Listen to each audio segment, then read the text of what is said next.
Muy bien, Efesios capítulo 1, versículos 6 al 10. Y si gustan ponerse en pies, yo lo voy a leer en voz alta y ustedes lo pueden leer con su vista y donde están.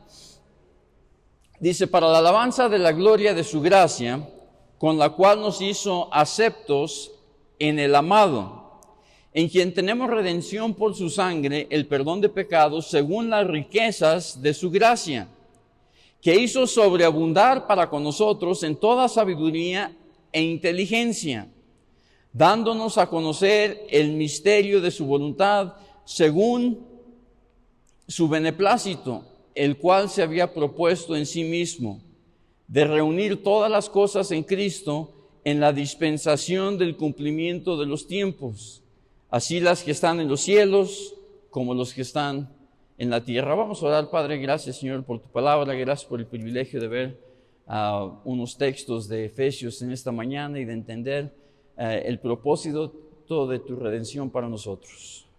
Gracias, Señor, por cada uno de los que están presentes, bendícelos en sus vidas, en el nombre de Jesús. Amén. Tomen asiento, hermanos. Entonces, nosotros podemos ver que durante la conquista de los romanos, no solamente al pueblo judío, sino a casi todo el mundo conocido de sus tiempos, era muy común para ellos esclavizar a la gente que conquistaban. Y muchas de esas sociedades ya tenían, desde antes de la conquista, la costumbre de tener esclavos y de esclavizar a la gente, y los esclavizaban por diferentes razones. Unos los esclavizaban por deudas, otros los esclavizaban simplemente porque eran conquistados, pero se cree que el Imperio Romano llegó a tener en sus ápice hasta 6 millones de esclavos que les trabajaban y que servían a los romanos.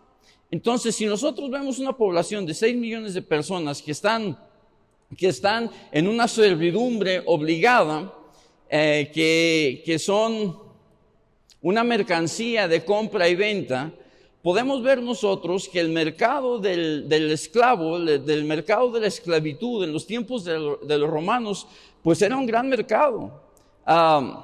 Era un comercio de mucha ganancia, y que la gente que eran esclavos no se consideraban ni siquiera seres humanos dentro de sus hogares, eran como ganado dentro del hogar. Estaban sujetos a los abusos y muchas veces hasta las perversiones de los que eran su amo. Cuando una persona deseaba tener su libertad, había un par de formas en que podían ganar su libertad. Una de ellas era que fueran tan buen siervo y durante tanto tiempo que su amo decidiera que ya fue suficiente y les regalaba su libertad. Pero si había alguna persona que amaba mucho al que era siervo, que quería mucho al que era siervo, y quería que ellos fueran libres anticipadamente, había algunos que en toda su vida morían esclavos y nunca les daban su libertad, pero si querían que ellos pudiesen ser libres de nuevo, tenían que juntar dinero, tenían que juntar algo que fuese de valor suficiente para intercambiarlo por la vida de su ser querido. Esto era lo que nosotros conocemos como redención. Su ser querido que había sido libre ahora ya no lo era, y ellos tomaban de lo suyo y lo invertían y lo daban de precio suficiente como para cubrir la servidumbre de su familiar, y lo redimían de la esclavitud. Y en este ambiente de los romanos, en este ambiente de la esclavitud, es donde el apóstol Pablo nos escribe en Efesios hablando precisamente de la redención. En este ambiente en donde había tantos esclavos, él nos habla de Cristo y del sacrificio expiatorio de Jesucristo en la cruz para comprar la libertad de todos los que han sido y de todos los que son esclavos del pecado. Para comprar la redención a cada uno de los que en Él creen. La Biblia nos enseña que todos los hombres, que todas las personas hemos nacido bajo el pecado. que todos los que hemos nacido después de Adán y de Eva, nacemos, dice la Biblia, esclavizados al pecado, no por algo que hayamos hecho, sino por el pecado que nosotros heredamos, que cubre todo el mundo. La Biblia dice que nacemos separados de nuestro Creador. La Biblia nos dice que nacemos bajo la pena final del pecado, y la pena final del pecado es la muerte. Sabemos todos que naciendo, que todos vamos a morir. Sabemos todos que en algún tiempo vamos a llegar a dar cuentas delante de Dios. En Ezequiel capítulo 18, versículo 4 nos dice la Biblia que el alma que pecare, esa morirá. Desde el Antiguo Testamento ya se sabía que los hombres y las mujeres que nacían en este mundo nacían ya bajo la condenación del pecado. Por eso la Biblia dice que Jesucristo no vino al mundo a condenar al mundo, porque el mundo ya estaba condenado. Jesucristo vino a dar libertad, a redimir con su vida, a redimir con su sangre la humanidad que estaba esclavizada al pecado. En Juan capítulo 8, versículo 34 dice la Biblia, Jesús le respondió, de cierto os digo, que todo aquel que hace pecado, esclavo es del pecado. Entonces no solamente estamos esclavizados al pecado por las cosas que hacemos, sino que estamos esclavizados al pecado también por las cosas que no hacemos. Lo que conoceríamos nosotros como pecados de omisión. La Biblia dice, el que sabe hacer lo bueno y no lo hace, le es pecado. Entonces todos nosotros nacemos con una deuda delante de Dios. Una deuda que no podemos nosotros pagar. Una deuda que no tenemos la capacidad nosotros en nuestro acervo de poder hacer las cosas, de poder llegar ni siquiera al umbral mínimo, de poder quitar uno solo de nuestros pecados. Por eso Dios envió a su Hijo Jesucristo para liberarnos a nosotros del yugo del pecado. Fíjense qué gran mensaje y qué insensatez que la gente rechace el mensaje de Jesucristo, porque es simplemente un mensaje de amor, es simplemente un mensaje de salvación, es simplemente un mensaje de libertad. Cristo vino al mundo a liberarnos a nosotros del pecado, a pagar con su sangre el precio de nuestra esclavitud, el precio de nuestra vida, el precio de nuestra libertad.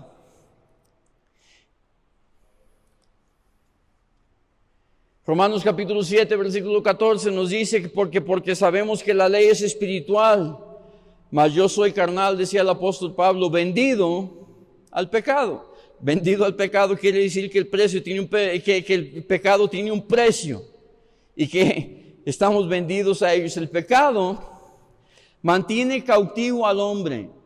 El pecado mantiene cautivo a la humanidad y es su dueño. Nos gusta decir y escuchamos a los cantantes populares que dicen que a mi manera viví mi vida y a mi manera hice las cosas. La realidad es que si usted no conoce a Cristo como su único y suficiente Salvador, si usted no ha sido redimido por la sangre de Cristo, si la libertad de usted no ha sido comprada por el sacrificio de Jesucristo en la cruz, entonces el dueño de usted es el pecado, dice la Biblia. La muerte es el precio que se paga para la liberación del pecado. Entonces diríamos, ¿qué esperanza tenemos nosotros? Sí, todos somos pecadores y todos somos esclavos del pecado y la única manera de ser libres es morir. Porque Cristo... Porque Dios nos amó tanto que envió a su Hijo Jesucristo a morir en la cruz para que con su muerte expiatoria, con su muerte sacrificial, fuese suficiente para cubrir el pecado de todos nosotros. En Hebreos capítulo 2, versículos 14 al 15 nos dice la Biblia, así que por cuanto los hijos participaron de carne y sangre, Él también participó de lo mismo, para destruir por medio de la muerte al que tenía el imperio de la muerte, esto es el diablo. Jesucristo muriendo en la cruz destruye, dice la Biblia, el poder de la muerte sobre nuestras vidas. Versículo 15 dice, y librar a todos los que por el temor de la muerte estaban durante toda la vida sujetos a servidumbre. Por temor a la muerte, dice, sujetos toda la vida a servidumbre. ¿Servidumbre a qué? Servidumbre al pecado. En nuestro texto hoy, en el de Efesios, podemos ver algunos de los aspectos más preciosos de la redención. Y vamos a hablar rápidamente de cada uno de ellos. La primera cosa que podemos saber, que para que exista la redención en el mundo, para que exista la redención, tiene que haber un redentor.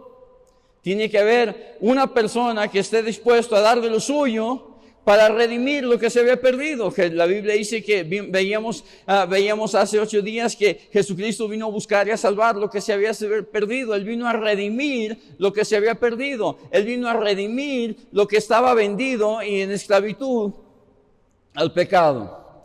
El versículo 6 nos dice, Efesios capítulo 1, versículo 6, nuestro texto: para alabanza de la gloria de su gracia, con la cual nos hizo aceptos en el amado, versículo 7, en quien tenemos redención por su sangre, el perdón de pecados según las riquezas de su gracia. Nos dice que para la alabanza de la gloria de su gracia, por su gracia, ¿qué sucedió? Nos hizo aceptos en el amado. Podríamos decir nosotros que nos hizo, viendo la definición del diccionario, agradable. Nos hizo admitidos con gusto, nos hizo bien recibidos en el amado, bien recibidos en Jesucristo, bien recibidos en el Redentor de nuestras almas. Juan capítulo 14, versículo 21 dice: el que tiene mis mandamientos y las guardas, ese es el que me ama. Y el que me ama será amado por mi Padre, y yo le amaré y me manifestaré a él. ¿Qué está diciendo? Bien recibido. Está diciendo lo mismo que en Efesios, que son aceptos en el amado. Que guardan mis mandamientos, mi Padre le ama, yo le amo, y me manifestaré a él. Recibir la gracia de Jesús es recibir la gracia de Dios mismo en nuestras vidas.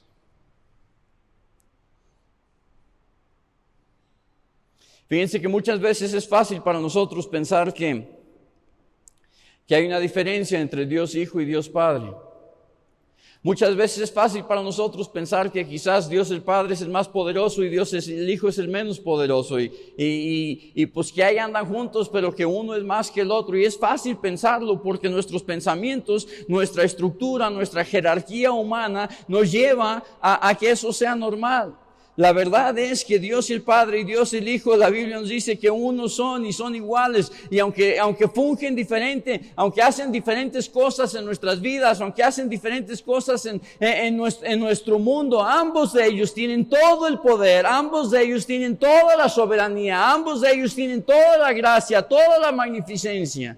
Y recibir la gracia de Cristo para ser aceptos en su amado es recibir la gracia de Dios en nuestras vidas. Entonces, si hay un redentor, alguien que paga el precio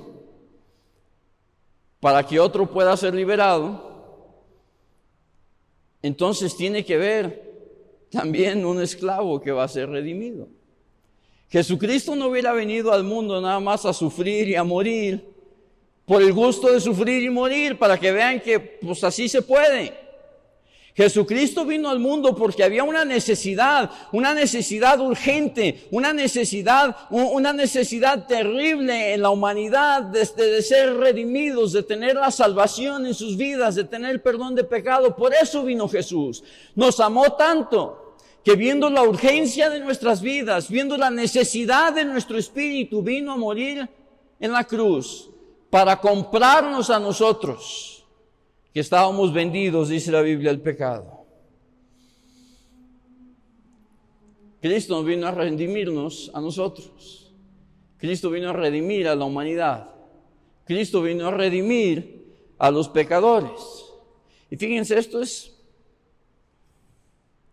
la Biblia nos dice que el sano no tiene necesidad de médico, sino el enfermo. El que es libre no tiene necesidad de un redentor. El que es libre no tiene necesidad de alguien que lo venga a liberar. Pero el que es esclavo tiene una grave y profunda necesidad de que alguien venga a ayudarlo.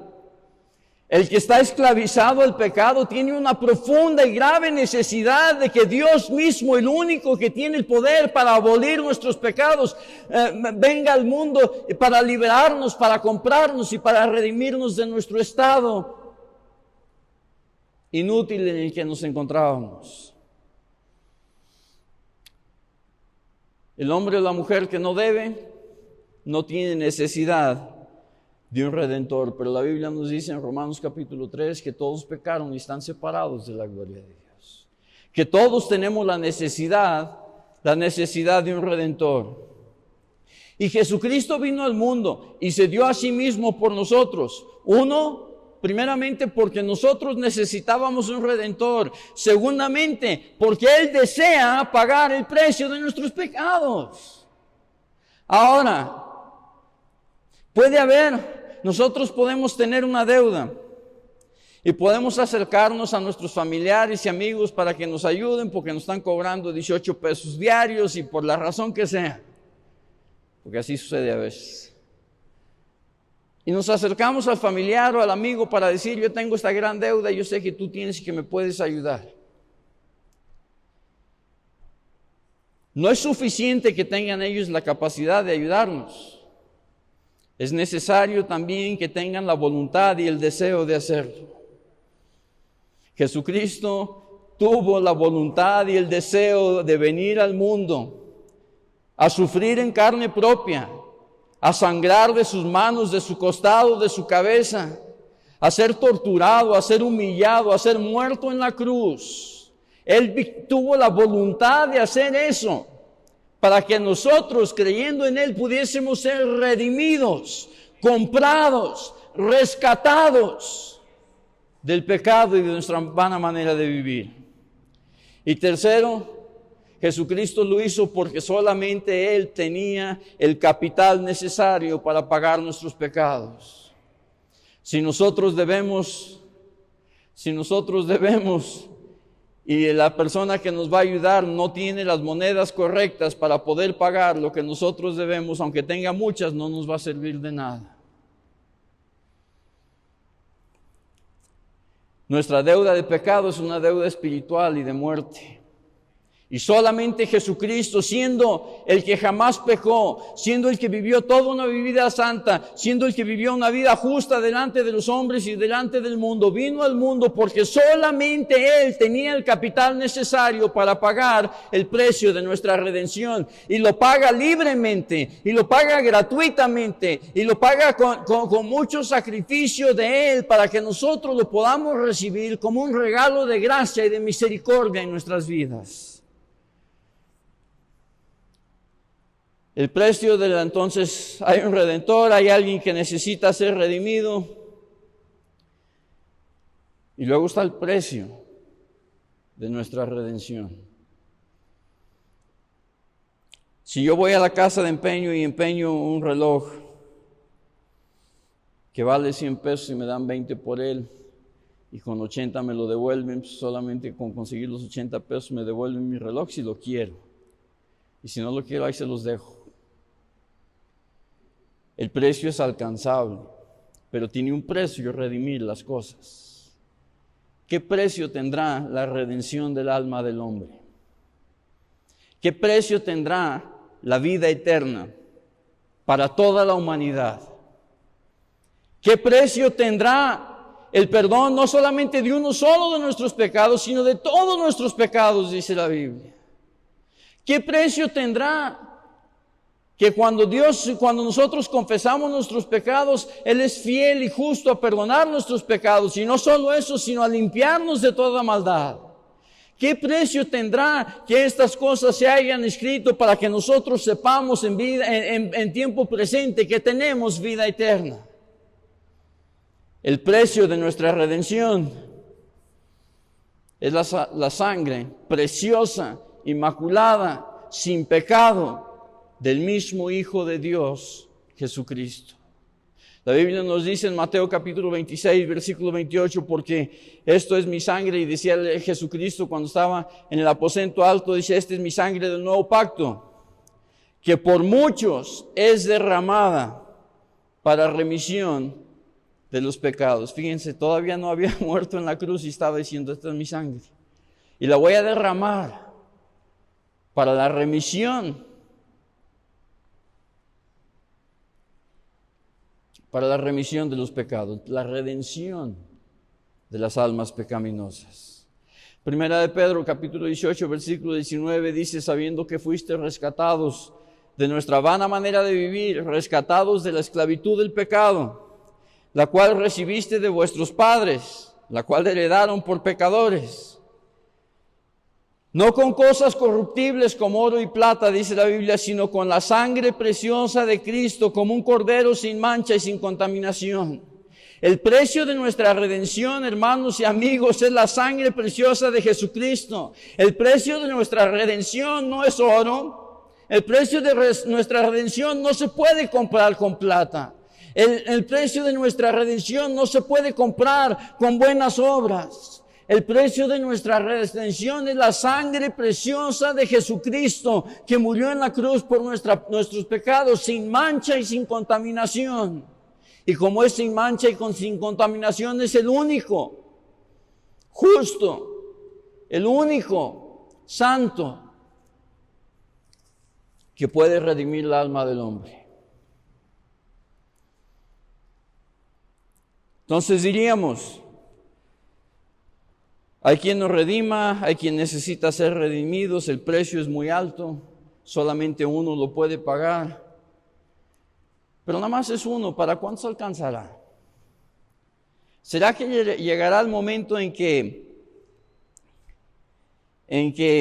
estemos en un servicio como hoy y el pastor diga a alguien que quiera recibir a Cristo como su Salvador, indíquelo levantando su mano y que levanten su mano y que salga una voz del cielo que dice, acabó la redención, para ti ya no hay? ¿Será? La Biblia nos dice que la gracia de Jesús nunca se acaba. Que la gracia de Jesús es suficiente para todos. Nuestro texto nos dice en el versículo 7 y 8 dice, en quien tenemos redención por su sangre, el perdón de pecados según las riquezas de su gracia. ¿Dónde se acaba la riqueza de la gracia de Dios? ¿Dónde es el final de la gracia, de la riqueza de Dios? Dios es el creador de todo lo que existe, de todo lo que vemos y de todo lo que hay, de todo lo que puede existir. Dios es el creador del hombre, de la naturaleza, del mundo y del universo. Todo lo que nosotros vemos le pertenece a Dios. Su gracia no tiene fin. Y como su gracia no tiene fin, su redención alcanza para todos los que creen en Él. La Biblia nos dice, porque de tal manera amó Dios al mundo, que ha dado a su Hijo unigénito, para que todo aquel, no todos menos el último que ya no alcanzó, sino todo aquel que en Él cree, el completo de la unidad, todo aquel que en Él cree no se pierda, mas tenga vida eterna. Todo el que en Él cree será redimido, porque el sacrificio de Jesucristo en la cruz es suficiente para cubrir no solamente los pecados de todo el mundo, sino para cubrir todos los pecados de todo el mundo. El que cree en Él. ¿Y para qué? Entonces nos redime Jesús. Tenemos el Redentor, tenemos el que necesita ser redimido, tenemos el precio de la redención, tenemos el que tiene el capital necesario para comprar nuestra redención. ¿Para qué nos redime Jesús? ¿Para qué entonces? Si nosotros no tenemos valor en el mundo, entonces ¿por qué Dios se esfuerza tanto por nosotros? Si nosotros desde el jardín del Edén nos hemos pasado la vida ofendiéndolo y guerreando en nuestro corazón en contra de Él, entonces ¿por qué tanto interés en nosotros? Primeramente, Dios nos ama. Y cuando nosotros, Dios igual que nosotros, porque estamos hechos a la imagen de Dios, cuando nosotros amamos, verdaderamente amamos, no porque la gente nos ofenda, los dejamos de amar. Cuando verdaderamente amamos a nuestros hijos, si el chamaco se saca un 10 o se saca un 0, lo amamos igual. Cuando nosotros verdaderamente amamos a nuestros hijos, si el muchacho nos obedece o no nos obedece, lo amamos igual. Dios envió a su Hijo al mundo para redimirnos primeramente porque nos ama.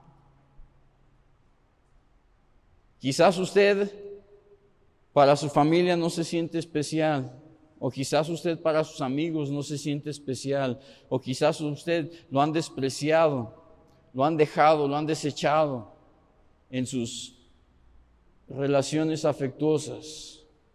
Dios te ama. Dios te ama. Te ama tanto que dio a su Hijo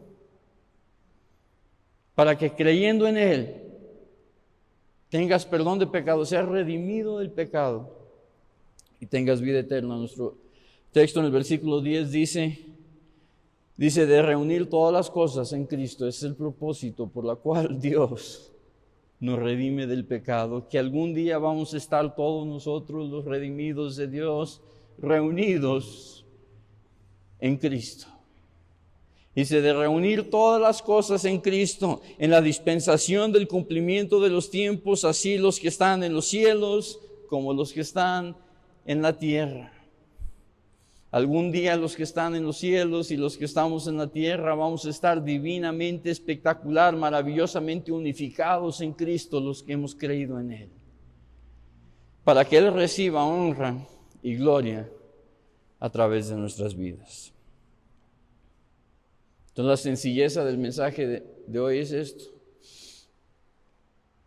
que todos nosotros nacemos pecadores y que nada podemos hacer para ayudarnos ni quitar uno solo de nuestros pecados. Pero Dios, porque nos ama, envió a su Hijo Jesucristo a morir en la cruz, a pagar el precio de nuestro pecado, para redimirnos, para comprarnos del pecado, para perdonar nuestros pecados, para darnos vida eterna, para hacernos herederos y coherederos con Jesucristo. Y lo único que tenemos nosotros que hacer para ser redimidos es creer que Jesucristo verdaderamente es el Hijo de Dios, que su sangre es poderosa para redimirnos, y pedir que Él nos redima en el perdón de nuestros pecados. Así es de sencillo. Y me asombra que aún siendo así sencillo y fácil de entender, haya personas que se resistan al regalo más grande que Dios nos da: la redención de una vida de pecado y vida eterna en Cristo Jesús.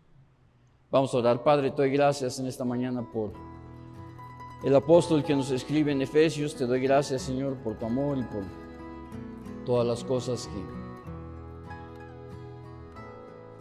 que tú nos das, aunque no lo merecemos.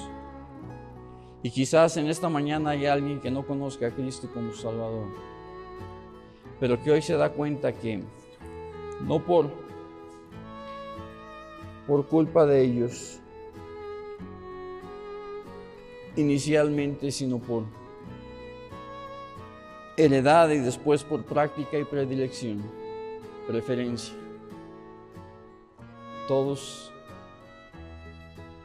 en algún tiempo vendidos al pecado. Y quizás están ellos aquí en esta mañana que están diciendo: esa redención que Jesucristo ofrece, yo la quiero. Ya está pagado, sería yo insensato de no recibir el perdón que Jesucristo me ofrece. Hay alguien que quisiera recibir a Cristo como Salvador, que simplemente quisiera levantar alguna de sus manos. Yo no lo puedo hacer por usted, pero puedo orar con usted, le puedo ayudar a conocer a Cristo. Hay alguien que quiere conocer a Cristo como Salvador. Por lo demás, si somos salvos todos, tenemos que pensar esto, hermanos: